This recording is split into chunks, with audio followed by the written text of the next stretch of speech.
really beautiful. It's a little foggy, but here, I'll let you see the waves.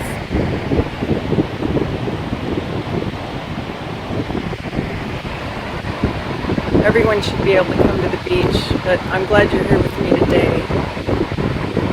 Today we're going to talk about weight issues. But first I'd like to tell you a little bit about myself. I'm a mom to 5 kids. 3 of them were born at home. I was a home birth midwife for 15 years. I got very sick for about 5 years and tried a lot of different things that didn't help me until I found Anthony William and his information about 3.5 years ago, and it changed my life. I don't know where I'd be right now if I hadn't found that. All I'd really like to do is help as many people as I can be able to heal too, like I was able to. I also have written 4 books and a play, did some fiction writing, and done a lot of different things. Right now I'm editing a book. I just like to try different things. But mainly I like to help people heal. So first I'm going to tell you the things that you've probably heard cause weight gain but actually aren't true. One is menopause. Women will tend to gain weight when they hit menopause. And unfortunately it's not true that that's the cause of the weight gain. Then there's natural aging. It's just a natural thing to gain weight as you age. No. Thyroid disorders. The thyroid is involved somewhat, but the root is a whole different thing. And I'll tell you about that in a minute. It's not a slow metabolism. It's not laziness. It's not getting enough exercise. It's not getting too many calories or carbs. And it's not a lack of self-control. I think there's been a lot of shame associated with being overweight,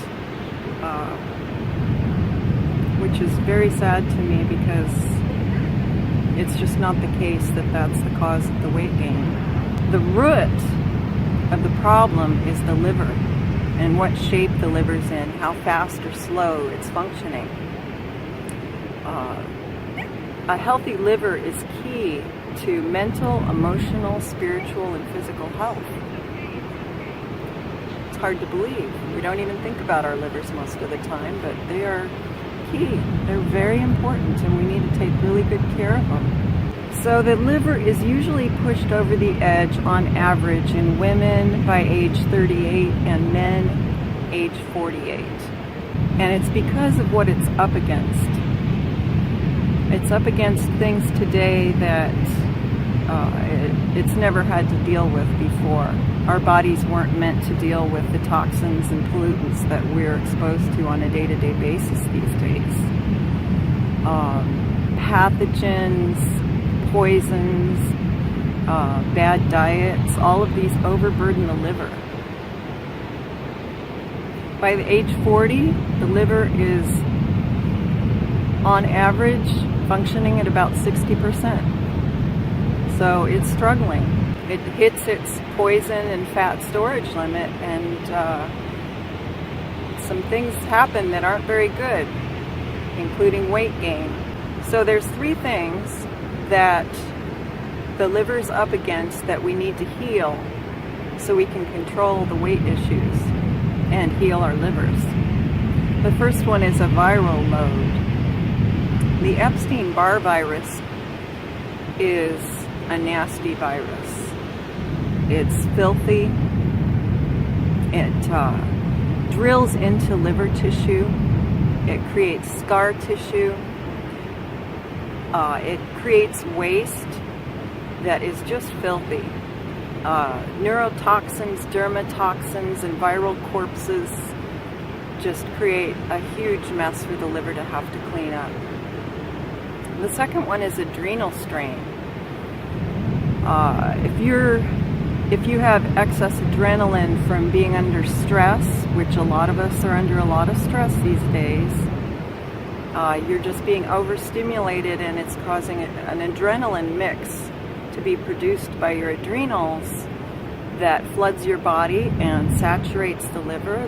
It's the liver's job to clean up excess adrenaline, and if it's had to deal with all these other things, that's just too much for it to have to deal with anymore. So the liver can't store and it can't flush these toxins. So it has to do something with them. The third thing is toxic exposure. I think everyone's pretty much aware that there's a lot of toxins in the world these days that we're exposed to, and maybe we don't think about it as much as we should because we don't feel like we can do anything about it. Here I am, Northern California, the Pacific Ocean. It's a beautiful day. It seems pristine. The air smells fresh, but I know that they've been flying overhead with the chemtrails, and there's radiation from Fukushima. There's mercury in the water. I think a lot of people have been learning about how toxic the oceans are these days too. So some of the toxic exposures that we have to deal with are from petrochemicals, pharmaceuticals, old gasoline. Every time you go and fill up your tank at the pump and you get a whiff of gasoline, that doesn't just go away. It goes into your body. It goes into your nose or your mouth, even your eyes. It goes into your bloodstream, and then your body carries it to the liver so the liver can take care of it. But depending on how healthy your liver is, it may not be able to take care of it. It may not be able to flush it out, and that causes big problems.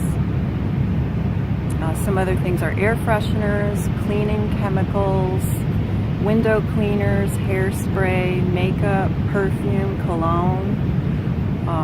Basically anything that you smell with your nose that isn't natural is going into your body and sent to the liver to be taken care of. And then we've got the metals: mercury, lead, nickel, aluminum, copper, cadmium, and some of these can be in your body from generations. You might ask, how do people lose weight when they go on a diet and they start exercising? Well, they're probably eating a lot better foods, probably less processed foods, and the exercise is creating a lot more oxygen in their bloodstream. And both of these things are very cleansing to the liver. But and you can lose weight, but it might not last. And that's usually the way it goes. You might lose some weight and then it slowly comes back on. Sometimes you'll gain even more weight than when you started. Weight can come on with no changes whatsoever. You can just be going on with your life, doing the same things you've always done, eating the same things you've eaten, exercising the same amount, and all of a sudden some weight starts hitting you. When the liver hits the point of saturation, it slows way down. It can't process fats, so the fat cells accumulate. The liver becomes congested and fat builds up, and it starts accumulating around the liver. And then it gets sent to the GI tract, and then to the arteries and the heart. In people's blood tests, the A1C may rise. They may be diagnosed with prediabetes. They'll start to accumulate weight around the waist. But even thin people can have fatty livers. You really can't tell what condition someone's liver is just by looking at them. One interesting point that Anthony William brings up is that if you're 60 pounds overweight, 20 pounds of that is going to be from fluid retention or lymphedema. The lymph system tries to help out the liver, and it's not really meant to deal with the toxins that are being foisted upon it. So it gets clogged up and it starts creating fluid retention. If someone's just naturally thin and they never gain weight and they don't have a problem with weight issues at all, it could be that they just didn't inherit very many toxins and their liver just never got pushed over the edge. So now I'm going to talk about low weight. If someone's underweight, what's really at the root of that? And of course it's the liver. One thing you want to do is absolutely pack on the carbs. You want to eat whatever you can if you're underweight, because you could go into ketosis, a very dangerous situation. You've got to build up your glycogen reserves. It's not about protein.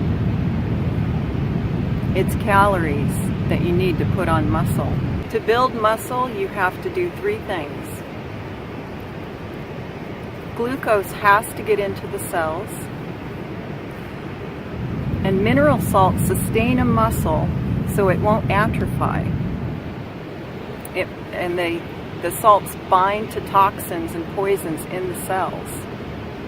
And the third thing is you've got to use muscle to build muscle. If you can't gain weight, your body is depleted of glucose. Your liver has no more reserves of glucose, and you've really got to get as much glucose into your body as you can. And when the body's depleted of glucose, it can't allow storage of glycogen in the muscles.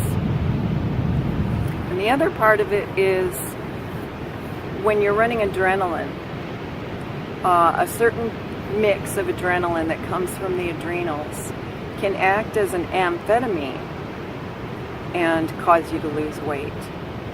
So it's very important to have adrenal snacks every hour and a half to 2 hours, and take really good care of your adrenals if you're underweight. Now, a little side note about the keto diet that I can't help but share with you is that it pretty much guarantees a fatty liver within 5 to 10 years. It totally blows out the glucose levels in the liver and the brain, and it burns out the adrenals. So I really urge people to stay away from that. So when you have weight gain, it's usually because the deepest part of the liver is sluggish. The very center, deepest part of the liver. And there's some other symptoms that can go along with weight gain that you may have had happen. Like hot flashes, night sweats, pre-diabetes, swelling, fluid retention, body temperature fluctuations, low energy, brain fog, like I talked on another video that I did, dark circles under the eyes, fatigue, irritability, depression, anxiety, poor skin tone. These are all symptoms of a very deep toxin level in the liver. So some of the things that can help you, well, first of all, you should go read the books, because you'll get a lot more information out of those. I'm just doing this as a general thing so that people will get the information and hopefully turn to the books or find a practitioner to help them heal if they need it. Grapefruit with honey is a great liver cleanser. Raspberries, bananas, arugula, romaine, cucumbers, ginger tea, red clover tea, nettle leaf. Nettle leaf is wonderful for so many things. It's good for pain. It's an adaptogenic, so it's if you have anything wrong with you, you should take nettle. MSM, the heavy metal detox that Anthony William speaks about in his first book. Celery juice. I know a lot of people know about celery juice these days because I can hardly find celery at the store anymore, which makes me happy because I know a lot of people are healing from it. I'm glad they get that opportunity. Cucumber juice is also very good and rebounding. It's like that little trampoline, and you can jump up and down on it, and it helps the lymph flow. helps the lymph get unclogged. So that's about all I have for you today. I really appreciate you coming to the beach with me and listening to all this about weight gain and weight loss. And if you have any questions or comments, please look below and just write whatever you'd like to ask me or comment on. It'd be great if you clicked like or subscribe. I've got a lot more videos up my sleeve. There's loads of information from Anthony William that I am just happy to share with everyone, and I'm going to do whatever I can to continue these videos.